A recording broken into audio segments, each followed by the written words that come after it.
Bihar board class 10th के लिए ये वन शॉट सबसे पावरफुल रिवीजन होने वाला है। इसमें आपको कंप्लीट कॉन्सेप्ट, इंपॉर्टेंट क्वेश्चन, चाहे वो ऑब्जेक्टिव हो चाहे वो सब्जेक्टिव हो, और हाँ साथ में माइंड मैप जो कंप्लीट समरी करा देगा आपको क्या क्या चीज़ें इंपॉर्टेंट रखना। सिर्फ इंपॉर्टेंट चीज़ें इतना कर लेना, ऑब्जेक्टिव सब्जेक्टिव और आपका पूरा सिलेबस रिवीजन हो जाएगा सिर्फ एक वीडियोस में, और वो भी बहुत कम टाइम पे। तो हे एवरीवन, मुझे तो आप जानते ही हैं, नहीं जानते तो कोई बात नहीं, गूगल कर लीजिए। हे एवरीवन, मैं हूँ साहिल दीवान ए सीजन, और आप देख रहे हैं बिहार का और यूट्यूब का फर्स्ट यूट्यूब चैनल जो कम्प्लीटली बेस्ड है आप सबके लिए, हेल्प के लिए, इंग्लिश मीडियम के लिए। अगर आप भी है बिहार बोर्ड इंग्लिश मीडियम तो ये चैनल को जल्दी से सब्सक्राइब कर लीजिए और बेल आइकन को ज़रूर प्रेस कीजिए ताकि आप तक सबसे पहले वीडियोस पहुंच पाए। तो चलिए वीडियो को करते हैं स्टार्ट, और फटाफट से टेलीग्राम ग्रुप पे ज़रूर ज्वाइन हो जाना। बहुत इंपॉर्टेंट चीज़, ऑलरेडी नोट्स वगैरह अपलोडेड है स्पेशली सोशल साइंस के। जो लोग बिल्कुल से नए, कोर्स पे जाकर के आप एसएसटी साइंस, अगर ऑब्जेक्टिव में बहुत अच्छा स्कोर करना है, सिलेबस नहीं भी पढ़े हैं या फिर जैसे तैसे पढ़ें, तो ऑब्जेक्टिव के लिए सिर्फ डिकोड सीरीज़ देखिए। सब्जेक्टिव में प्रॉब्लम है तो चैप्टर वाइज जो सब्जेक्टिव हमने सोशल साइंस में करा रखे हैं उसको कीजिए, वहाँ से क्लियर है। आपने सिलेबस कर रखा हो नहीं रखा हो वो सब बात की बात है, लेकिन ऑब्जेक्टिव के लिए डिकोड सीरीज, सब्जेक्टिव के लिए जो चैप्टर वाइज चीज़ें करा रहे हैं, इकोनॉमिक्स पॉलिटिकल हमने कंप्लीट करा दिया है।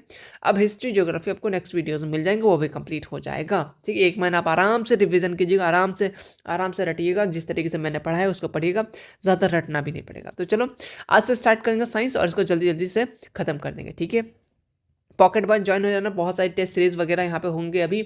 और आपको मालूम होना चाहिए 26 को हमारा टेस्ट है, मैथ्स के क्वेश्चंस होंगे, उसमें सब्जेक्टिव भी होंगे और ऑब्जेक्टिव भी होंगे। आप अच्छे से ज्वाइन कर लीजिएगा टेस्ट सीरीज, और आपको बहुत ज़्यादा बेनिफिट मिलेगा। सिर्फ 339 में आपको सारी चीज़ें मिलेंगी, एंड अपकमिंग जो भी चीज़ें हैं, इनफैक्ट जो ये PDF है ये भी आपको सारी चीज़ें ऑलरेडी वहाँ पर मिल जाएगा कुछ डेज में या कुछ दिन में, या फिर कल ही आपको अपडेट कर दिया जाएगा।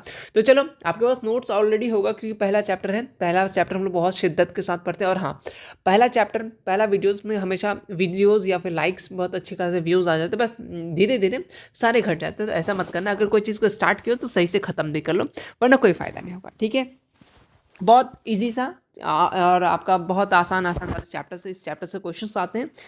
सब्जेक्टिव इंपॉर्टेंट टॉपिक देखेंगे कैसे क्या आता है, बस बात खत्म कर देंगे। चलिए स्टार्ट करते हैं। सबसे पहले चैप्टर का नाम है केमिकल रिएक्शन एंड इक्वेशन। तो बिहार बोर्ड का आदत तुम जानते हो, जान गए होगे, मेरे साथ रह गया, हाँ चालाक हो रहे हो, कि डेफिनेशन ही पूछ देता है कि केमिकल रिएक्शन क्या होता है, कितने मार्क्स में, 2 मार्क्स में, और क्या क्या चीज़ ऐड करेगा वो भी बता देंगे।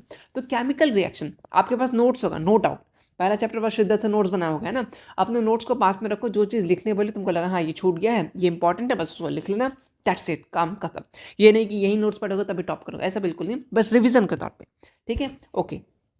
केमिकल रिएक्शन इंपॉर्टेंट है सब्जेक्टिव के लिए, अपने नोट्स में फटाक से टिक कर लो कि केमिकल रिएक्शन क्या होता है, डेफिनेशन याद करना है। केमिकल रिएक्शन मतलब क्या होता है, द ट्रांसफॉर्मेशन यानी चेंजेस, है ना, the transformation of chemical substance into another chemical substance known as chemical reaction. बहुत आसान सी भाषा है कि सिंपल सा, अभी तुम वीडियोस के नीचे देखोगे लाइक का बटन, उस पर क्लिक करोगे तो देखोगे पहले सिंपल नो कलर था, बट तुम जैसे ही लाइक करोगे वो कलर हो जाएगा और एक अलग से हाइप बन जाएगा। तो क्या रिएक्शन हो रहा है, करके देख लो, काम देगा, है ना। ओके, तो ट्रांसफॉर्मेशन, कोई भी केमिकल सब्सटेंस एक चीज से दूसरा चीज बन जाता है, उसको बोलेंगे chemical reaction. Example, rusting of iron. Objective question आपसे पूछता है कि इनमें से कौन सा है, एग्जाम्पल के लिए आपसे पूछा है, तो ऑब्जेक्टिव के लिए, MCQ के लिए पूछता है कि रस्टिंग ऑफ आयरन किस टाइप का रिएक्शन है, तो केमिकल रिएक्शन, ठीक है, ये वाला हो गया। या फिर बोले इसमें से केमिकल रिएक्शन का कौन सा एग्जाम्पल है, तो रस्टिंग ऑफ आयरन, या फिर दूध से दही बनना, ठीक है, डाइजेशन ऑफ फूड हो गया, रेस्पिरेशन हो गया, ये सारे एग्जाम्पल है किसके, आपके एग्जाम्पल इंपॉर्टेंट है, याद रख लेना, केमिकल रिएक्शन के। क्लियर है, ओके। केमिकल रिएक्शन में क्या होता है, कुछ तो होता होगा, एक न्यू सब्सटेंस फॉर्म होता है जो कंप्लीटली डिफरेंट प्रॉपर्टीज होता है फ्रॉम द ओरिजिनल सब्सटेंस। मतलब सिंपल सी बात है, अगर कोई केमिकल रिएक्शन होगा तो कंप्लीटली दूसरा सब्सटेंस, देखो दूसरा प्रॉपर्टीज वाला सब्सटेंस बनेगा फ्रॉम द ओरिजिनल सब्सटेंस, जो ओरिजिनल सब्सटेंस है उससे डिफरेंट चीज़ें बनेंगे। ठीक है, okay. In chemical reaction chemical change take place, क्या होगा वहाँ पे, केमिकल चेंज होगा बेसिकली, और किस तरीके से, रीअरेंजमेंट ऑफ एटम, एटम एक जगह से दूसरी जगह, दूसरे के पास तीसरी जगह, इस तरीके से बस अरेंजमेंट चेंज होगा। ठीक है, समझ में आया, अरेंजमेंट बस आपका चेंज हो जाएगा। ठीक है, ओके। तो सिंपल सा केमिकल रिएक्शन का तुम डेफिनेशन लिख लेना। यहाँ पे 2 चीज़ पूछता है बिहार बोर्ड, इसको ही पूछता है कि रिएक्टेंट क्या होता है, प्रोडक्ट क्या होता है। बहुत सिंपल सी बात है कि रिएक्टेंट जो बेसिकली पार्ट पार्ट लेता है यानी पार्टिसिपेट करता है कोई रिएक्शन में, ठीक है। जैसे आप क्या होगा, कोई भी रेस में आप दौड़ रहे हैं, ठीक है, ओके, तो आप उसमें हिस्सा ले रहे हैं तो उसी को बोलेंगे हम लोग क्या, रिएक्टेंट।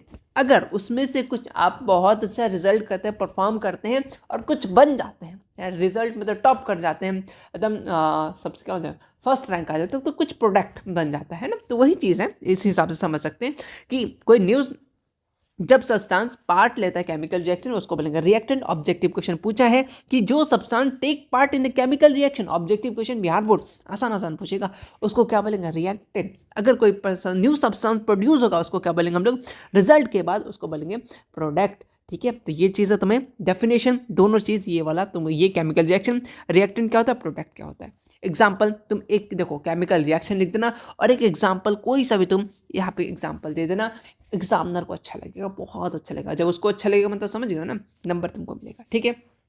जैसे मैग्नीशियम जब बर्न होगा मैग्नीशियम इन द एयर, वो क्या फॉर्म करेगा, मैग्नीशियम ऑक्साइड, यानी मैग्नीशियम और ऑक्सीजन, एटमॉस्फेयर में ऑक्सीजन है ना, तो मिलेगा तो क्या बनेगा बेसिकली MgO, यानी क्या हो रहा है यहाँ पे, रिएक्शन हो रहा है।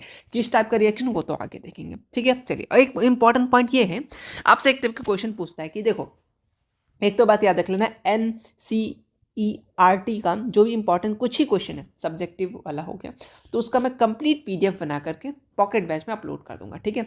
बस चैप्टर वाइज केमिस्ट्री का मैंने बना रखा है, उसको फटाफट एक नज़र देख लेना। हालांकि ऐसा नहीं है कि वो अलग है, यही चीज़ है, बस NCERT वाला जो वो देख लेना।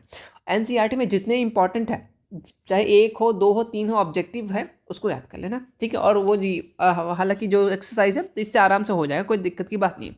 तो वहाँ आपसे पूछा जाता है कि मैग्नीशियम को जलाने से पहले उसको क्यों बेसिकली सैंड पेपर से हटाया जाता है, रब किया जाता है। तो सिंपल सी बात है कि मैग्नीशियम को जलाने से पहले, मैग्नीशियम रिबन को जलाने से पहले उसको साफ इसलिए किया जाता है क्योंकि उसके ऊपर एक लेयर जम जाता है। फॉर एग्जांपल, तुम कोई किताब रखे हो, अभी तक नोट्स नहीं खोले होगे, है ना, जो पढ़े थे, नोट्स पे धूल लग गया, अब तुम खोलोगे तो सोचो क्या करें, कम झाड़ लेते हैं, उसको साफ कर लेते हैं। तो वही वाला चीज़ है। तो यहाँ पे बेसिकली मैग्नीशियम कार्बोनेट का एक सरफेस बन जाता है, इसे एक लेयर बन जाता है, प्रोटेक्टिव लेयर बन जाता है, जो जलने में रुकावट करेगा, इसलिए उसको साफ कर दिए। सिंपल सी बात है। तो क्यों साफ की, समझ में आ गया, ये बात है, ठीक है। वहां पे एक लेयर बन जाता है मैग्नीशियम कार्बोनेट का, इस पे मैग्नीशियम के रिबन पे, ठीक है। ये 2 नंबर में पूछता है कि कैरेक्टरिस्टिक्स ऑफ केमिकल रिएक्शन। और हाँ, एग्जामिनर अगर थोड़ा सा अटपटा सवाल बनाना चाहे तो ये पूछेगा कि केमिकल रिएक्शन क्या होता है, आप वो बता दीजिए, और क्या क्या कैरेक्टरिस्टिक्स है केमिकल रिएक्शन का। 2 क्वेश्चन को कंबाइन करके बना देगा। तो तुम सिंपल से एवोल्यूशन ऑफ गैस, तो पहला चीज याद रखना, ऑब्जेक्टिव में भी पूछना है कि इसमें से कौन सा कैरेक्टरिस्टिक्स है केमिकल रिएक्शन का, तो एवोल्यूशन ऑफ गैस, यानी गैस का इवॉल्व होगा। जब केमिकल रिएक्शन होगा ना तब गैस निकलेगा, ठीक है, समझ में आ गया, ओके। कलर का चेंज हो जाएगा, दूसरा, ठीक है, समझ में आ गया। और स्टेट का भी चेंज हो जाना है, मतलब उस सब्सटेंस का स्टेट है वो, ये सॉलिड है, लिक्विड गैस है, वो भी चेंज हो सकता है, ठीक है, अच्छी बात है। और उसका टेम्परेचर भी चेंज हो जाएगा, हो सकता है वो ठंडा हो जाए, हो सकता है वो गर्म हो जाए, ठीक है। और प्रेसिपिटेशन, यानी कुछ बच जाए अंदर, उसको बोलेंगे प्रेसिपिटेशन। यानी केमिकल रिएक्शन के दौरान तुम कैसे पहचानोगे केमिकल रिएक्शन हो रहा है ना, पूछोगे ना कि कैसे हो गया, हम नहीं मानेंगे, कैसे मान लेंगे। तो ये चीज़ देखा जाएगा कि हाँ भाई साहब, वहाँ पे अगर गैस का एवोल्यूशन हो रहा है, गैस निकल रहा है, जैसे एग्जांपल के तौर पे यहाँ पे हाइड्रोजन गैस रिलीज हो रहा है, ठीक है, ओके, कलर चेंज हो रहा है। जब साइट्रिक एसिड को अगर तुम पर्पल पोटेशियम पर मैग्नेट से करोगे तो वहाँ पे क्या कलरलेस बनेगा, तो यानी कलर का चेंज हो गया, यानी वहाँ पे क्या हुआ, केमिकल रिएक्शन हो गया, है ना। स्टेट का चेंज हो जाना, है ना, स्टेट का चेंज होना, सॉलिड से लिक्विड बन गया, ठीक है, फिर गैस बन गया। तो इस तरीके से क्या, जैसे एग्जाम्पल ऑलरेडी मैंने देख के लिख के रखा है, इसको समझ जाना बस, ठीक है। स्टेट में चेंज हो गया, सॉलिड था लिक्विड हो गया, लिक्विड था गैस हो गया, बस सिंपल सी बात है। और टेम्परेचर चेंज होना, कभी हाई हो जाएगा, कभी लो हो जाएगा, इस तरीके से, ओके। ये सिंपल से बात है, ठीक है, ओके। देन उसके बाद तुम्हारा क्या हो जाएगा, फॉर्मेशन प्रेसिपिटेशन, कुछ चीज़ें बच जाएंगे अंदर, कुछ जमा होकर रह जाएगा, उसको बोलेंगे प्रेसिपिटेशन। तो इतना बात इस पेज से तुमको इतना याद कर लेना कि केमिकल रिएक्शन क्या होता है, ये रिएक्टेंट प्रोडक्ट क्या होता है, मैग्नीशियम रिबन को क्यों हटाते हैं, क्यों साफ करते हैं, ठीक है। और कैरेक्टरिस्टिक्स, बस ये पॉइंट्स बना के लिख लेना। अगर 2 नंबर में दिया तो ये लिख देना, और ये कुछ कैरेक्टरिस्टिक्स लिख देना। ये कैरेक्टरिस्टिक्स भी लिख दोगे तो एग्जामिनर खुश हो जाएगा कि हाँ बंदा पढ़ के तो आया है, ठीक है। चलो, अब आते हैं केमिकल इक्वेशन क्या होता है। 2 टाइप के क्वेश्चन पूछेंगे, डिफरेंस बिटवीन केमिकल सॉरी एक तो हाँ इसके अंदर पूछेगा कि balance reaction and unbalance reaction. तो केमिकल इक्वेशन क्या होता है, आपने क्या, अच्छा हाँ ये क्वेश्चन ये भी पूछा है पीवाईक्यू में कि केमिकल, आपने रिएक्शन बताया था, केमिकल रिएक्शन क्या होता है और केमिकल इक्वेशन क्या होता है, फटाफट से आप बता दीजिए। डिफरेंस पूछता है कि difference between chemical reaction and chemical equation. Syllabus पढ़ रहे हो बस क्वेश्चन इसी फॉर्म में पूछेगा, इस बात का टेंशन मत लो, ये बात हमारा गारंटी, आप पीवाईक्यू उठा के देख लेना, आसान आसान सा क्वेश्चन रहेगा। तो केमिकल रिएक्शन पढ़े, क्या बेसिकली वहाँ पे कोई न्यूज़ एक दो सब्सटेंस मिलकर के चेंज होकर न्यूज़ चीज़ बना रहा, वो केमिकल रिएक्शन था, ठीक है। केमिकल इक्वेशन क्या होगा, बेसिकली रिप्रेजेंट करने का तरीका होगा, जिसका इस्तेमाल करते हैं यूजिंग सिंबल फार्मूला वगैरह से हम लोग दिखाने की कोशिश करते हैं कि भाई साहब ये चीज़ हो रहा है, उसको बोलेंगे केमिकल रिएक्शन। बस तुम इतना याद रखना, representation of chemical reaction symbol का यूज़ करके, फार्मूला का यूज़ करके उसको बोलेंगे, सब्सटेंस का उसको बोलेंगे केमिकल इक्वेशन, है ना। बेसिकली इक्वेशन मैथ का टाइम है, फार्मूलाज वगैरह, तो वही वाला चीज़ केमिकल चीज़ों को बस इक्वेशन के फॉर्म में दिखाएंगे, यानी सिंबल हो गया, फार्मूला हो गया, तो उसको बोलेंगे केमिकल इक्वेशन। एग्जांपल A+B मतलब कोई भी हो सकता है ना। तो यहाँ देखो A और B तुम्हारा क्या है, एक तरीके का रिएक्टेंट है कि क्या है, पार्ट ले रहा है इस रिएक्शन में, तो हाँ बिल्कुल रिएक्टेंट है। और C और D क्या क्या बोलेंगे, प्रोडक्ट बोलेंगे अंदर, ये दो चीज़ रिजल्ट फॉर्म्ड हो रहा है, तो रिएक्टेंट प्रोडक्ट इस बात का। अच्छा अगर बहुत अच्छा टाइप का क्वेश्चन बनाना चाहे, बिहार बोर्ड के लेवल की बात करें, आपको एक रिएक्शन दे देगा, ठीक है, उसमें ये बोल देगा कि डी क्या है इसमें से, फॉर एग्जाम्पल कुछ भी पूछ देगा, इस तरीके दे दिया कोई भी रिएक्शन, बोले इसमें से डी क्या है, प्रोडक्ट है आपका, ये है रिएक्टेंट है, या बोथ है, या फिर आपसे पूछेगा नन ऑफ दीज है, इस हिसाब से क्वेश्चन बन सकता है, पॉसिबिलिटीज लेके चल रहे हैं अगर बिहार बोर्ड खुद को अपडेट करना चाहा तो, वरना तो ऐसे ही रहेगा डायरेक्ट, कोई बात नहीं है। तो क्या देखा, रिजल्ट के बाद बन रहा है मतलब प्रोडक्ट, ठीक है। और अक्सर ये सवाल क्या पूछता है कि कोई रिएक्शन देता है तो किस टाइप का रिएक्शन, ये ज़्यादा पूछता है, इस बात का नो डाउट। चलिए आ जाते हैं केमिकल रिएक्शन की बात करें, तो केमिकल रिएक्शन का दो टाइप होता है। अगर सिंगल की बात करें, अगर सिंगल पूछ ले कि केमिकल रिएक्शन क्या होता है, तो केमिकल रिएक्शन लिख देना। केमिकल रिएक्शन बेसिकली रिप्रेजेंट करने का तरीका होता है सैम्पल फार्मूला से, ओके। उसके बाद ये दो टाइप का होता है, ये भी लिख देना, बैलेंस केमिकल एंड अनबैलेंस। नाम से पता चला जो बैलेंस है उसको बैलेंस बोलेंगे, जो अनबैलेंस है मतलब वो समांतर नहीं है, ठीक है, इक्वल नहीं है, उसको अनबैलेंस बोल देंगे। तो सिंपल सी बात है कि balance chemical reaction, a balance chemical reaction has number of atom each element equal on both side, यानी दोनों साइड में हमारा नंबर ऑफ एलिमेंट की बात करें, सॉरी नंबर ऑफ एटम्स की बात करें, वो हर एलिमेंट का एटम का नंबर बराबर रहेगा, मतलब इधर जितना है तो उधर भी इतना ही रहेगा, यानी कुछ ना तो क्रिएट होगा ना तो डिस्ट्रॉय होगा, जितना है उतना ही रहेगा। ये कौन सा लॉ कहता है, लॉ ऑफ कंजर्वेशन मास, बहुत इंपॉर्टेंट है, ये आपसे कभी कभी पूछ लेता है शॉर्ट में। Defined law of conservation of mass, simple से according to law of conservation of mass, simple से एक तरीके का सब हेडलाइन बना लेना, यानी इसमें सिंपल से ये कहना है कि mass neither be created not destroyed in a chemical reaction. कोई भी केमिकल रिएक्शन होगा इसमें ना तो कोई मास क्रिएट होगा ना तो कोई मास डिस्ट्रॉय होगा, बस अपना जगह प्लेस चेंज करेगा, बस इतना कहना चाह रहा है लॉ ऑफ कंजर्वेशन ऑफ मास, ठीक है, ओके। एग्जाम्पल है, ठीक है, okay. They obey law total mass of element present in reactant, ये बेसिकली कौन सा लॉ ऑबे करता है कि हाँ बस जितना तुम्हारा प्रोडक्ट में रहेगा, सॉरी रिएक्टेंट में रहेगा, उतना ही प्रोडक्ट बनेगा। अब तुम ये सोच रहे हो कि तुम 1 kg तुम जैसे चीनी हाँ डाले, ठीक है, ओके, तुम ये चाह रहे हो कि वो 5 kg बन जाए, वो तो होगा नहीं, जितना है तो उतना ही रहेगा, है ना, ओके। ये वो जो आता है ना गेहूं वाला, तो उसमें तो फिर भी कम हो जाता है क्योंकि आधा चीज़ें तो वेस्ट हो जाता है, वो अलग बात है, बट समझने वाला बात है, ठीक है, ओके।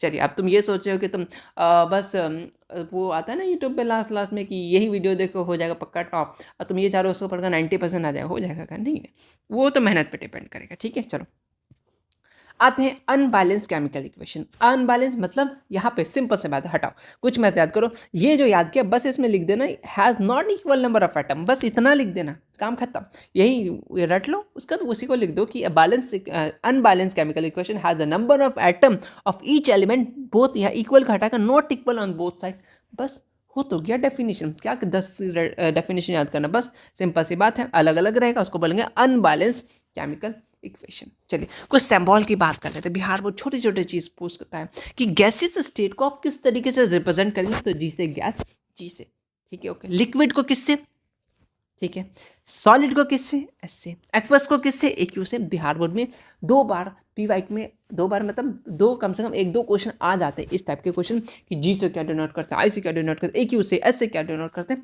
समझ में आ गया। ये बेसिकली आपसे पूछता है कि आप किससे डिनोट करना चाहें, बहुत आसान सी है। चलिए, type of chemical reaction, chemical reaction का टाइप 2 नंबर में आना है, और इतना चांसेस रखो कि जो तुम्हारा सेंटअप एग्जाम में अगर आया हो, ठीक है, मैं एग्जैक्टली भूल रहा हूँ कि आया है या नहीं, लेकिन अगर सबसे ज़्यादा पूछना चाहे तो आपका displacement reaction and double displacement बहुत फेवरेट सा होता है उनके लिए, ठीक है। चलिए इसको पढ़ लेते हैं फटाफट से।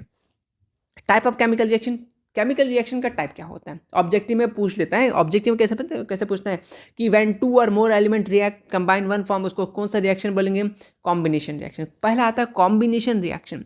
अच्छा, कभी कभी आपसे अगर बोल दे कि आप सिंपल सा टाइप ऑफ केमिकल रिएक्शन और type of chemical reaction 5 number में पूछेगा, लेकिन मेरा मानना यह है कि तुमसे अगर केमिस्ट्री में 5 नंबर का क्वेश्चन पूछे तो सबसे पहले याद कर लेना मेटल और नॉन मेटल का difference on the basis of physical, on the basis of chemical properties. 5 number के लिए बहुत अच्छे से रेडी कर लो। फिजिकल प्रॉपर्टीज और आपका क्या होता है, और आपका केमिकल प्रॉपर्टीज, मेटल और नॉन मेटल के बीच में डिफरेंस बहुत इंपॉर्टेंट है, ठीक है, उसको अच्छे से देख लीजिएगा। ऑलरेडी चीज़ें कराएंगे बट ठीक है बता रहे हैं। चलिए, रिएक्शन मतलब दो से ज़्यादा एलिमेंट मिल करके एक चीज़ बनाएगा, उसको बोलेंगे, नाम से पता चल रहा है कि कंबाइन होके बन रहा है। जैसे ए और बी मिल गया, ए बी बन गया, इसका मतलब क्या हो गया, यहाँ पे कॉम्बिनेशन। यहाँ पे ये एग्जांपल बहुत बार बिहार बोर्ड पूछा है, आपसे दे देगा, कोई भी एग्जांपल में दे देगा, और तुम बस ये देखो कि एक ही चीज़ तो बना ही है, तो बस ये किसका एग्जाम्पल, आपका कॉम्बिनेशन रिएक्शन। दो चीज़ या दो से ज़्यादा चीज़ मिलकर सिंगल सा चीज़ बन जाएगा, उसको बोलेंगे कॉम्बिनेशन रिएक्शन, ठीक है। डिकम्पोजिशन जस्ट अपोजिट, ठीक है, जस्ट अपोजिट, एक कंपाउंड डिकम्पोज हो जाता है, मतलब टूट जाता है, बट जाता है इनटू 2 और मोर कंपाउंड, अलग अलग कंपाउंड में, उसको बस डेफिनेशन को ही पलट दो। वहाँ एक चीज़ बन रहा था, यहाँ पे एक चीज़ का 3-4 चीज़ बन रहा है ना, सेम चीज़ वही है ना, उसको बोलेगा डिकम्पोजिशन। यानी जस्ट अपोजिट होता है किसका, कॉम्बिनेशन का। जैसे ए बी फिर से वापस क्या हो गया, ए प्लस बी बन गया, इसका मतलब क्या हो गया, ये हमारा डिकम्पोजिशन है, ठीक है।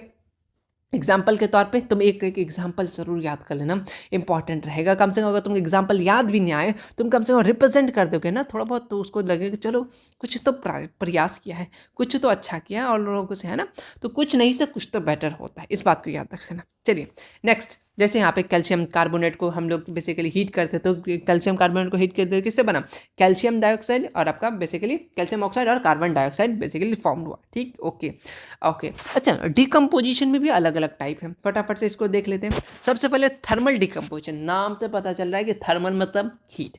बेसिकली ऐसा सब्सटेंस फॉर्म होगा हीटिंग के द्वारा, हीट करके फॉर्म होगा, उसको बोलेंगे थर्मल डिकम्पोजिशन। पहला तुम याद रख लोगे।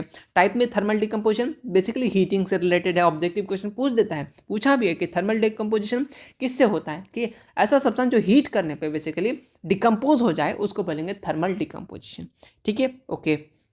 इलेक्ट्रोलाइटिक, नाम से पता चला इलेक्ट्रिसिटी, तो सिंपल सी बात है, इलेक्ट्रिसिटी के हेल्प से अगर तुम कोई कंपाउंड को, ठीक है, ओके, यहाँ पे देखो, react on which compound decompose into simpler compound because passing electricity, जब उसे तुम पास करोगे इलेक्ट्रिसिटी तब वो डिकम्पोज हो जाएगा, उसको बोलेंगे इलेक्ट्रोलाइटिक डिकम्पोजिशन, या फिर उसको इलेक्ट्रोलाइसिस बोलते हैं, यानी इलेक्ट्रोलाइटिक डिकम्पोजिशन। अच्छा, एक बात ये भी याद रखना, आपसे पूछ देता है डिकम्पोजिशन, इसमें से ये सब जो पार्ट है डिकम्पोजिशन रिएक्शन के तो टाइप है, थर्मल हो गया, इलेक्ट्रोलाइटिक हो गया, एंड फोटोलाइसिस, यानी फोटोलाइटिक डिकम्पोजिशन को आप बोल सकते हैं।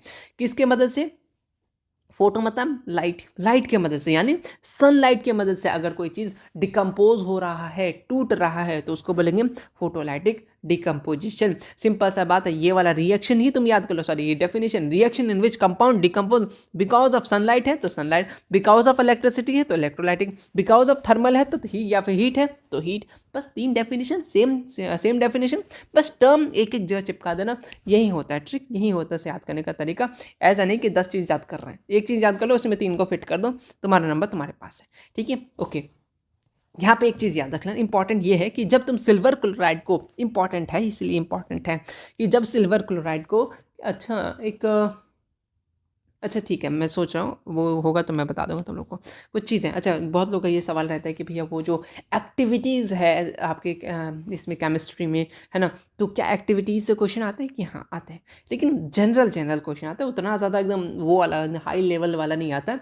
अगर तुम बोलोगे तो मैं एक काम करूँगा कि मुझे ऐड कर लेना चाहिए था, मिस्टेक हो गया, बट ठीक है, वो है मेरे पास पीडीएफ ऑलरेडी बना हुआ, तो वो पीडीएफ मैं शेयर कर दूंगा, एक बार पढ़ लेना, इनफ रहेगा, ज़्यादा टेंशन की बात नहीं है, ठीक है, ओके। अगर बोलोगे तो मैं करा भी दूंगा, कोई दिक्कत की बात नहीं है। फिलहाल आगे बढ़ते हैं, ज़्यादा क्वेश्चन नहीं आता इसलिए मैंने उसको ऐड नहीं किया।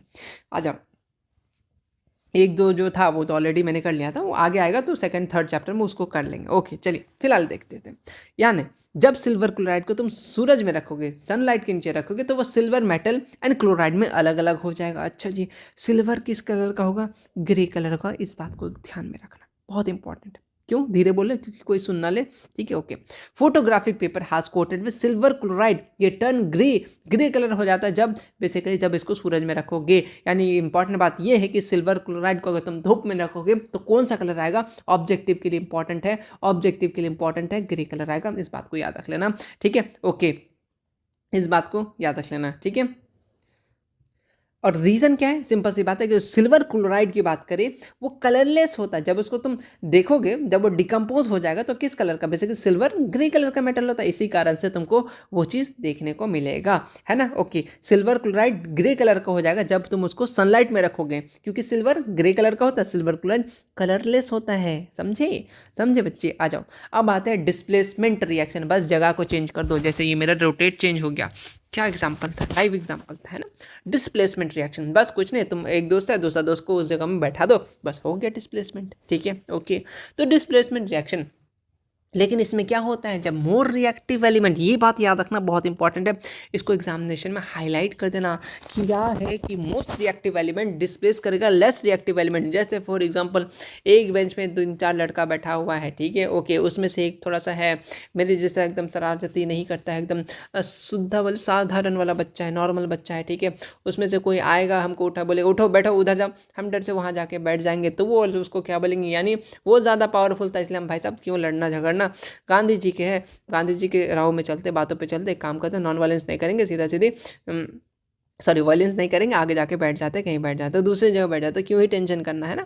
तो इसीलिए हम चलेंगे। अब तो वो क्या ज़्यादा पावर आया तो हमको हटा के चल दिया, इसीलिए बोलेंगे इसको डिस्प्लेसमेंट। यानी तुमको याद रखना है कि जब ज़्यादा पावरफुल लोग आ जाएंगे तो तुमको सीधा सीधे हटा देगा, है ना। तो वही वाला चीज़ इनके साथ हो रहा है, भेदभाव यहाँ भी हो रहा है कि क्या हो रहा है डिस्प्लेसमेंट में, कि केमिकल रिएक्शन जिसमें मोर रिएक्टिव एलिमेंट जो होता है वो जो लेस रिएक्टिव एलिमेंट है उसको कंपाउंड को वहाँ से हटा देता है, उसको बोलेंगे डिस्प्लेसमेंट। और हाँ, इसको और किस किस नाम से आता है? ऑब्जेक्टिव क्वेश्चन भी हर बार सब्स्टिट्यूशन रिएक्शन या सिंगल डिस्प्लेसमेंट रिएक्शन, क्योंकि सिंगल कोई डिस्प्लेसमेंट क्या है, हम भी सिंगल है ना, इसीलिए ओके इसे क्या बोलेंगे हम लोग? Single displacement reaction, substitution reaction. Objective के पर्पज से ये इंपॉर्टेंट है कि सिंपल से मोर रिएक्टिव एलिमेंट को हटा देता है, तो कौन सा रिएक्शन है? तो ठीक है, डिस्प्लेसमेंट रिएक्शन, ठीक है। Okay, then substitution reaction also known as displacement reaction, तो सिंगल डिस्प्लेसमेंट रिएक्शन, तो ये समझ में आ गया। ओके, तो जनरल सा एग्जांपल तुम सेट कर देना और एग्जांपल भी लिख देना, क्योंकि यहाँ पे देखो, यहाँ पे Zn प्लस HCl, तो यहाँ पे बेसिकली तुम्हारा ये देखो H2H को तुम बेसिकली बाहर निकाल दिया, क्योंकि Zn जो है ये ज़्यादा पावरफुल है, ये क्लोरीन को लेकर भाग गया, तुम रह गए, है ना, मेरे जैसे रह जाओगे, इसीलिए तुम भी पावरफुल बनो पढ़ के, है ना, ये नहीं लड़के। आगे बढ़ते, आ जाओ। डबल डिस्प्लेसमेंट रिएक्शन, सिंपल सी बात है, यहाँ पे देखो, यहाँ पे देखो आयोन का एक्सचेंज होगा, बहुत इंपॉर्टेंट डिफरेंस देखो, विच आयोन आर एक्सचेंज, ये चीज़ इंपॉर्टेंट है। और यहाँ पे तुम क्या ध्यान दोगे? यहाँ पे मोर रिएक्टिव एलिमेंट, ध्यान देना, ऑब्जेक्टिव में ही फंसा देगा तुमको, ठीक है, ये बात याद रखना। मोर रिएक्टिव, यहाँ पे आयोन का एक्सचेंज होगा, ऑब्जेक्टिव में ये पूछता है कि अगर आयोन यानी आयोन्स का अगर एक्सचेंज होगा between reactant forming new compound, उसको बोलेंगे डबल डिस्प्लेसमेंट रिएक्शन। तो आयोन्स का याद रखना कि आयोन्स का एक्सचेंज होगा बिटवीन टू रिएक्टेंट, दो रिएक्टेंट के बीच में आयोन्स का बेसिकली एक्सचेंज होगा। जैसे ABCD है तो AC के साथ भाग जाएगा, वो वाला भागना नहीं, मतलब लेके चल जाएगा, एंड BD के साथ चल जाएगा, उसको बोलेंगे हम लोग क्या बोलेंगे? बेसिकली हमारा एग्जाम्पल हो जाएगा डबल डिस्प्लेसमेंट रिएक्शन का, जैसे यहाँ पे ऑलरेडी मैंने लिखा है और विथ एग्जाम्पल के साथ, डेफिनेशन के साथ, ठीक है। ओके, कोई दिक्कत की बात नहीं। ओके, आ जाओ। डबल डिस्प्लेसमेंट रिएक्शन की बात करें, in which precipitate is form. Double displacement reaction में क्या होता है? प्रासिपिटेट फॉर्म होता है, मतलब कुछ बचा चुका रह जाता है। अच्छा ठीक है, जिसको हम लोग प्रेसिपिटेशन रिएक्शन बोलते हैं। अच्छा जी, ये भी बात है, ठीक है, इसको देखते हैं थोड़ा सा। और neutralisation reaction is also example of double displacement reaction. तो यानी 2 पॉइंट तुम याद रख सकते हो ऑब्जेक्टिव के तौर पे कि न्यूट्रलाइजेशन एग्जाम्पल है किसका? डबल डिस्प्लेसमेंट का, क्योंकि कुछ चीज़ें या तो पानी और ये मिलकर के कुछ ना कुछ नमक और पानी मिल जाता है, बन जाता है, इस हिसाब से मतलब कुछ ना कुछ बच जाता है। एक तो तुम्हारा प्रेसिपिटेशन बन जाएगा और या तो न्यूट्रल हो जाएगा, ठीक है, ओके। एग्जाम्पल तो मेटल और नॉन मेटल जब चैप्टर पढ़ोगे तो वहाँ पे देखोगे सर मेटल और नॉन मेटल और एसिड बेस में भी है कुछ कुछ पॉइंट्स में, ठीक है। न्यूट्रलाइजेशन रिएक्शन बेसिकली न्यूट्रल हो जाना, एसिड और बेस मिलकर न्यूट्रल बन जाता है, वही वाला चीज़ है, ठीक है, ओके। तो दो चीज़ याद रखना, तो प्रेसिपिटेशन रिएक्शन क्या होता है, न्यूट्रलाइजेशन क्या होता है, दोनों में पूछ सकता है। तो basically the reaction in which precipitation formed by the mixing of the aqueous solution of two salt called precipitation reaction, salt वाला जो चैप्टर आएगा उसमें पढ़ेंगे, ठीक है। न्यूट्रलाइजेशन रिएक्शन जब एसिड बेस के साथ रिएक्ट करेगा तो वहाँ पे देखो साल्ट और वाटर बनेगा, एक्सचेंज ऑफ आयन, यहाँ पे एक्सचेंज ऑफ आयन हो गया, इसका मतलब तुम्हारा क्या हो गया, न्यूट्रलाइजेशन रिएक्शन हो गया, न्यूट्रल हो गया। एंड एक्सचेंज ऑफ आयन किस में होता है, डबल डिस्प्लेसमेंट रिएक्शन में। बस इतना चीज़ याद रखना है। छोटा छोटा और डेफिनेशन, ऑक्सीडेशन रिडक्शन 2 नंबर में पूछता है कि ऑक्सीडेशन क्या होता है, रिडक्शन क्या होता है। कभी कभी तुमसे ऑक्सीडाइजिंग एजेंट क्या होता है, रिड्यूसिंग एजेंट क्या होता है, बस यही सब छोटे छोटे पॉइंट्स पूछते हैं, उसके बाद चैप्टर भी खत्म हो जाएगा। देखो उसके बाद माइंड मैप पढ़ेंगे फटाक से, फिर कंप्लीट हो जाएगा। ऑक्सीडेशन सिंपल सी बात है, एडिशन ऑफ ऑक्सीजन, पहला पॉइंट तुम याद रखो, दिमाग में भर के रखो। Reduction addition of hydrogen, difference बहुत क्लियर रखो कि अगर एडिशन ऑफ ऑक्सीजन हो गया यानी ऑक्सीजन का मिलना ही ऑक्सीडेशन है, हाइड्रोजन का ऐड होना ही रिडक्शन है, क्लियर है, ओके। यहाँ पे मेटालिक एलिमेंट, सॉरी यहाँ नॉन मेटालिक, यानी ऑक्सीडेशन में नॉन मेटालिक एलिमेंट और रिडक्शन में मेटालिक एलिमेंट। ध्यान देते हो, चलो नॉन मेटालिक कहाँ पे, फटाफट बोलो, साथ साथ बोलो, क्या, ऑक्सीडेशन में नॉन मेटालिक, और मेटालिक कहाँ पे, रिडक्शन में, ठीक है। रिमूवल ऑफ हाइड्रोजन, देखो अगर ऑक्सीजन ऐड होगा तो सीधा सीधी बात इतना याद रखो कि हाइड्रोजन रिमूव हो जाएगा मेटालिक एलिमेंट से, ठीक है।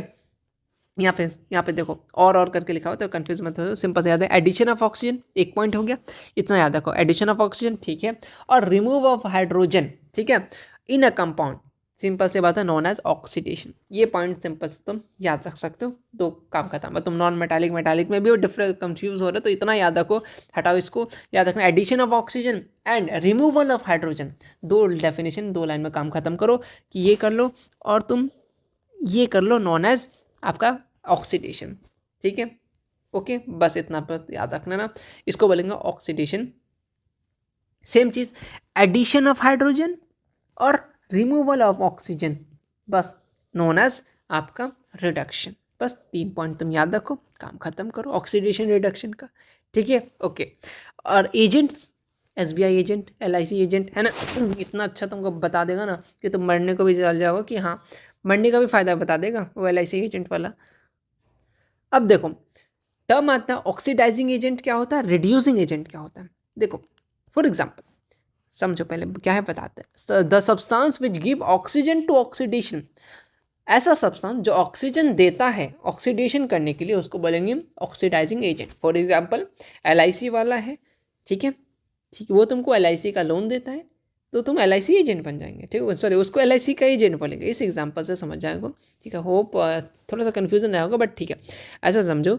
बोलना हम ये चाह रहे हैं कि यहाँ नहीं बोल रहा है कि जो इंसान या जो भी सब्सटेंस के तौर पे यहाँ ले रहे हैं ऑक्सीजन दे रहा है ऑक्सीडेशन के लिए, ऑक्सीजन को दे रहा है ऑक्सीडेशन के लिए, उसको बोलेंगे ऑक्सीडाइजिंग एजेंट, ठीक है, ओके। तो यही बस इसके टर्म पे दिखा रहा है यहाँ पर रिमूव ऑफ हाइड्रोजन, वही सेम टर्म, क्योंकि यहाँ पे देखो तुमने 2 टर्म पढ़ा, या तो एडिशन ऑफ हाइड्रोजन या तो तुम रिमूवल ऑफ ऑक्सीजन। यहाँ पे देखो addition of oxygen, removal of hydrogen, तो ऑक्सीडाइजिंग एजेंट के लिए क्या है, ऑक्सीजन भाई साहब देगा ऑक्सीडेशन के लिए, उसको बोलेंगे ऑक्सीडाइजिंग एजेंट। हाइड्रोजन को रिमूव करेगा उसको बोलेंगे ऑक्सीडाइजिंग एजेंट, ठीक है, ओके। देन रिड्यूसिंग, सेम चीज बस अपोजिट कर दो, यहाँ पे तुमको हाइड्रोजन देगा रिडक्शन के लिए, उसको बोलेंगे रिड्यूसिंग एजेंट, और ऑक्सीजन को जो रिमूव करेगा उसको बोलेंगे रिड्यूसिंग एजेंट। बस तुम रिडक्शन ऑक्सीडेशन, अच्छा कभी कभी ये दोनों प्रोसेस साथ साथ हो जाता है, हम चलेंगे साथ साथ वो वाला बात है, तो उसको बोलेंगे रिडॉक्स रिएक्शन। RE से रिडक्शन, RE रिडक्शन, और O से OX से ऑक्सीजन, यानी the reaction in which oxidation और रिडक्शन तुम्हारा सेम होगा, सेम जगह होगा, ठीक है, यानी सेम प्लेस पे होगा, एक साथ होगा, उसको बोलेंगे रिडॉक्स रिएक्शन। 2 नंबर में पूछ चुका है बिहार बोर्ड की रिडॉक्स रिएक्शन क्या होता है, तो एग्जामिनेशन में भी इस टाइप के क्वेश्चन आ चुके हैं, आएंगे ही आएंगे, ठीक है, ओके। यहाँ पे एग्जाम्पल भी दिया हुआ CuO, यहाँ ऑक्सीजन ऑक्सीडेशन था बट यहाँ से हट गया, H2O बन गया, यानी तुम्हारा देखो in this reaction H2 changing H2O, H2 changing के H2O बन गया, तो यहाँ पे ऑक्सीजन एडेड कहाँ पर, हाइड्रोजन के पास ऑक्सीजन आ गया, तो ये ऑक्सीडेशन हो गया। और इसका बेसिकली क्या हो गया, Cu का बेसिकली क्या हो गया, रिडक्शन हो गया। समझ में आ गया? ओके, तो यही चीज़ तुमसे बताना चाह रहा था कि यहाँ पे तो सेम चीज़ हो रहा है बट अलग अलग। अच्छा, बिहार बोर्ड में अक्सर ये क्वेश्चन पूछा है कि एक रिएक्शन दे देगा, बोलेगा कि इसमें से कौन ऑक्सीडाइज्ड हुआ, तो बताओ कौन ऑक्सीडाइज हुआ, हाइड्रोजन या Cu, बताओ। H ये ऑक्सीडाइज हुआ है ना। ये आपसे इस टाइप के क्वेश्चन पूछा जाता है बिहार बोर्ड में कि इसमें से किसमें ऑक्सीडेशन हुआ, किसमें रिडक्शन हुआ, Cu का क्या हुआ, बेसिकली रिडक्शन हुआ। तो इस टाइप के नॉर्मल से क्वेश्चन आपसे पूछे जाएंगे। तो देखो, द सब्सटेंस गेट ऑक्सीडाइज, उसको बोलेंगे हम लोग क्या, तो वही चीज़ यहाँ पे पूछा, the substance which get oxidise is called reducing agent. कैसे करके देखो, क्योंकि यहाँ पे तुम देखोगे कि रिड्यूसिंग एजेंट का डेफिनेशन क्या था, रिमूव ऑफ ऑक्सीजन। तो यहाँ पे बेसिकली ऑक्सीजन को तो रिमूव हो रहा है, इसलिए क्या बोलेंगे इसको, रिड्यूसिंग एजेंट। सेम इसी तरीके से सब्सटेंस विच गेट रिड्यूस, उसको बोलेंगे ऑक्सीडाइजिंग एजेंट। ओके, चलिए लास्ट, और बहुत बार पूछता है क्या है, और 2 टॉपिक है बस, उसके बाद हम लोग माइंड मैप की तरफ चलेंगे। ठीक है, ये माइंड मैप भी ऑलरेडी है। एक्सोथर्मिक, इंडोथर्मिक इंपॉर्टेंट है। सिंपल से बात ये याद रखो कि अगर एक्सोथर्मिक, यहाँ पे बेसिकली रिएक्शन प्रोड्यूस एनर्जी, अगर एनर्जी प्रोड्यूस कर रहा है उसको बोलेंगे एक्सोथर्मिक। ठीक है, ओके। जैसे तुम याद रख लेना, डिकम्पोजिशन की बात कर, रेस्पिरेशन, ये बात याद रखना, रेस्पिरेशन में क्या होगा, एक डिकम्पोजिशन रिएक्शन है जहाँ एनर्जी रिलीज कर रहा है। तो कभी कभी ये पूछता है कि decomposition, respiration example is example of decomposition reaction, इस बात को याद रखना। और एक तरीके के यहाँ पे एनर्जी रिलीज कर रहा है तो तुम्हारा रेस्पिरेशन। अभी मैं और कुछ एग्जाम्पल और बताऊंगा, माइंड मैप में थोड़ा सा ध्यान रखना, एग्जाम्पल बहुत इंपॉर्टेंट होता है। ठीक है, ये एग्जाम्पल बहुत इंपॉर्टेंट है कि रेस्पिरेशन किस में आता है, तो एक्सोथर्मिक में, या फिर डिकम्पोजिशन भी दे देगा तो वो भी ठीक हो जाएगा। क्वेश्चन पूछा गया है आपके PYQ में। ठीक है, ओके। जैसे आपका क्विक लाइम की बात करें, इसमें वाटर ऐड करेगा तो एनर्जी रिलीज होगा, मतलब एनर्जी रिलीज हुआ तो मतलब एक्सोथर्मिक।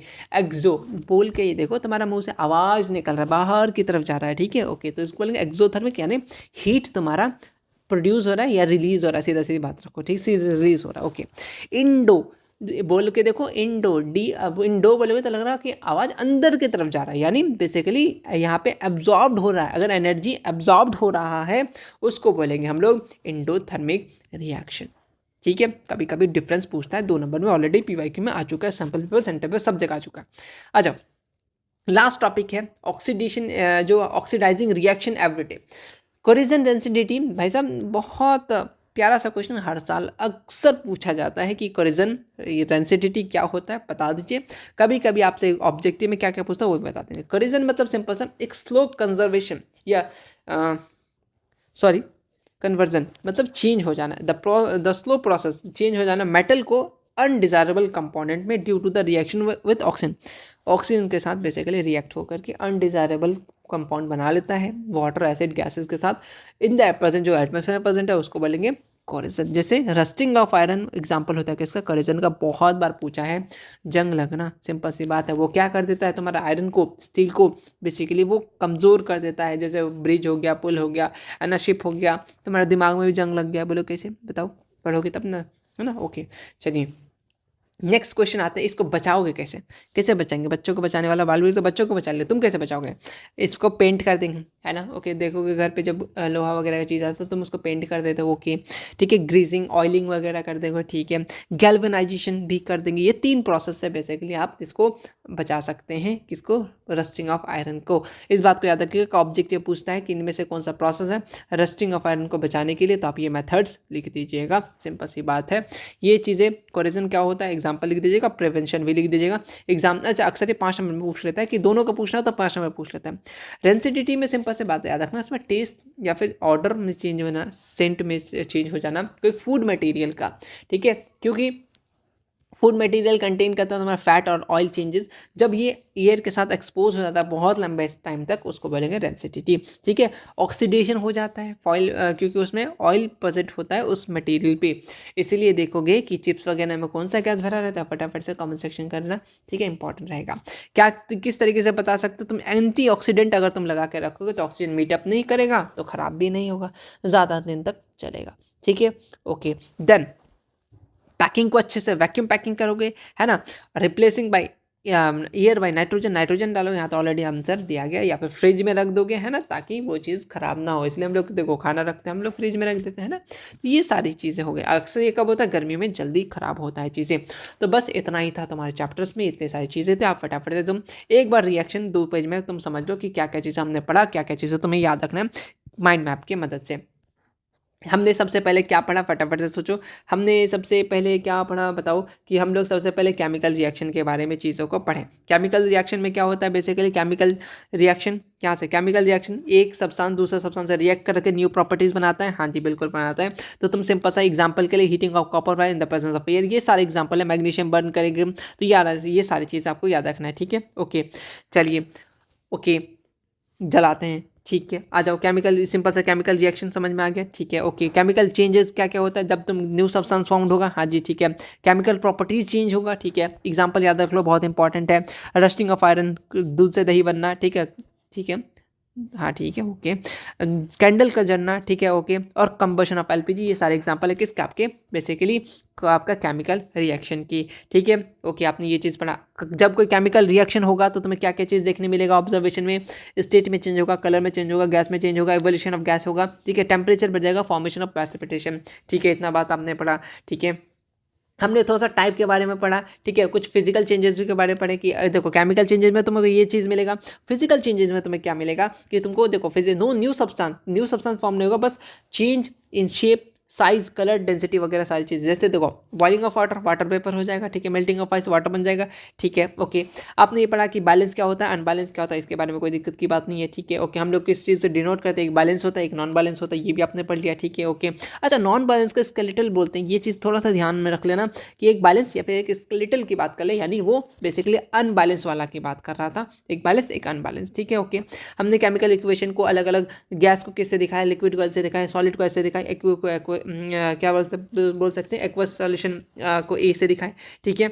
ओके, ये सारी चीज़ें हमने शो करने के लिए बेसिकली ऑप्शन रखे थे, ठीक है। चलिए आगे आए। फिर अगर देखो हम डेली लाइफ में ये रेंसिडिटी और कोरिजन की बात करें, किस तरीके से क्या होता है, अगर फूड में अगर ऑक्सीजन मिल जाए तो रेंसिडिटी कहलाता है, बैड स्मेल हो जाता है, टेस्ट भी बड़ा गंदा वाला हो जाता है। कोरिजन की बात करें, जब मेटल एयर के साथ कांटेक्ट में आ जाए या वाटर के साथ, तो न्यू सब्सटेंस बनाता है या फिर अदर सब्सटेंस बनाता है, उसको बोलेंगे कोरिजन। पेंटिंग करेंगे, ग्रीसिंग करेंगे, इलेक्ट्रोप्लेटिंग करेंगे, गैल्वेनाइजेशन करेंगे, ठीक कर सकते हैं, ठीक है। ओके, ये सारे आपको अवॉइड किस तरीके से अवॉइड कर सकते हैं, ये सारे हमने पॉइंट्स पढ़े। ये बेसिकली ओवरऑल चीज़ें। आ जाओ, अब थोड़ा सा टाइप में हम लोग देखते हैं। सबसे पहले कॉम्बिनेशन के बारे में पढ़े, देख लो कॉम्बिनेशन के बारे में। कॉम्बिनेशन का एग्जाम्पल ये वाला है, जब दो चीज़ मिलकर के एक बन जाता है, वो कॉम्बिनेशन कहलाता है, ठीक है। कॉम्बिनेशन का एग्जाम्पल थोड़ा सा देख लो अच्छे तरीके से। यहाँ पे एक्सोथर्मिक रिएक्शन है और एक आपका इंडोथर्मिक रिएक्शन, थोड़ा सा आगे जाकर के देख सकते हो, ठीक है, कोई बात नहीं। फिलहाल एक्सोथर्मिक को देख लो। एक्सोथर्मिक में बेसिकली क्या हो रहा था, हीट आपका बेसिकली रिलीज हो रहा था, इस बात को याद रखना, हीट रिलीज और प्रोड्यूस, याद रखना। ऑब्जेक्टिव में रेस्पिरेशन इंपॉर्टेंट है, ठीक है। ये आपको respiration during digestion, CO2 is basically क्या कहते हैं, एग्जाम्पल एक्सोथर्मिक का ये है, क्योंकि देखो यहाँ पे है कि CO2 is food break down glucose में, और ग्लूकोज बेसिकली O2 को रिलीज करता है एनर्जी, इस तरीके से यहाँ पे आपको ऑलरेडी दिया गया है, ठीक है। ओके, एंडोथर्मिक का यानी हीट को एब्जॉर्ब कर लेना, ठीक है। आपने डिकम्पोजिशन के बारे में पढ़ा, डिकम्पोजिशन में एक चीज़ अलग अलग चीज़ में बढ़ जाएगा, ठीक है, अलग अलग टाइप पढ़ा, हाँ जी ठीक है। यहाँ पे देखो डिकम्पोजिशन रिएक्शन ऑल्सो ऑलवेज क्या होगा, इंडोथर्मिक। डिकम्पोजिशन हमेशा क्या होगा, इंडोथर्मिक होगा। इस पॉइंट को आप अच्छे से याद रख लीजिएगा, इंपॉर्टेंट रहेगा, ठीक है। अपने थर्मल के बारे में पढ़ा, जहाँ बेसिकली हीट के कारण हो रहा है, अपना इलेक्ट्रिसिटी से बात करेंगे तो इलेक्ट्रोलाइटिक बोलेंगे, अगर जहाँ फोटो से हो रहा है तो फोटोलाइटिक बोलेंगे, ठीक है। ओके, देन उसके बाद इधर आ जाओ थोड़ा सा, हमने इसके बारे में फिर क्या पढ़ा, ऑक्सीडेशन रिड्यूसिंग एजेंट के बारे में, oxidation, gain of oxygen, loss of hydrogen, इसके बारे में पढ़े। रिडक्शन की बात करें, just opposite, gain of hydrogen, loss of oxygen atom, इसके बारे में पढ़े। फिर हमने रिडॉक्स रिएक्शन, मतलब जहाँ दोनों चीज़ उसको बोले हम लोग रिडॉक्स रिएक्शन, ठीक है। ओके, फिर उसके बाद हम लोग ऑक्सीडाइजिंग एजेंट के बारे में पढ़े, रिड्यूसिंग एजेंट के बारे में पढ़े, ठीक है। ओके, देन हम लोग उसका लास्ट में क्या पढ़े, डबल डिस्प्लेसमेंट, मतलब जहाँ पे basically more reactive element less reactive element को हटा रहा था, ठीक है। ओके, फिर हमने डबल डिस्प्लेसमेंट बना, जहाँ पे आयोन का एक्सचेंज हो रहा था, इस बात को भी आप अच्छे से याद रखिएगा एग्जाम्पल के साथ। बस यही सारी चीज़ें थे, आपके पूरा चैप्टर सिर्फ 2 पेज में था। इन बस पॉइंट्स को ध्यान में रखिए, आपसे एग्जाम में इतना ही क्वेश्चन पूछेगा। अगर तुम यही जो ब्लैक टॉपिक बस इसी को तुम पढ़ लो ना, काफ़ी रहेगा तुम्हारे एग्जाम के लिए, इनफ रहेगा। इसी से ऑब्जेक्टिव, इसी से सब्जेक्टिव सारा कुछ क्लियर रहेगा। तो होप अब मैं सोच रहा था कि 40 मिनट में कवर कर दूं, तो कंप्लीट हो गया। तो कैसा लगा वीडियो कमेंट करना। अगर इसी टाइप से तुम्हें चाहिए वीडियोस तो फटाफट से लाइक करना, ज़्यादा से ज़्यादा लाइक करना, ताकि मोटिवेट मिलता है। और प्यारे प्यारे कमेंट्स करना। मिलते हैं नेक्स्ट वीडियो में, तब तक के लिए टेक केयर। पढ़ते रहो, रिवीजन करते रहो, रिवीजन में ही डिवीजन है। और इस चैनल का नाम मैट्रिक इंग्लिश मीडियम है।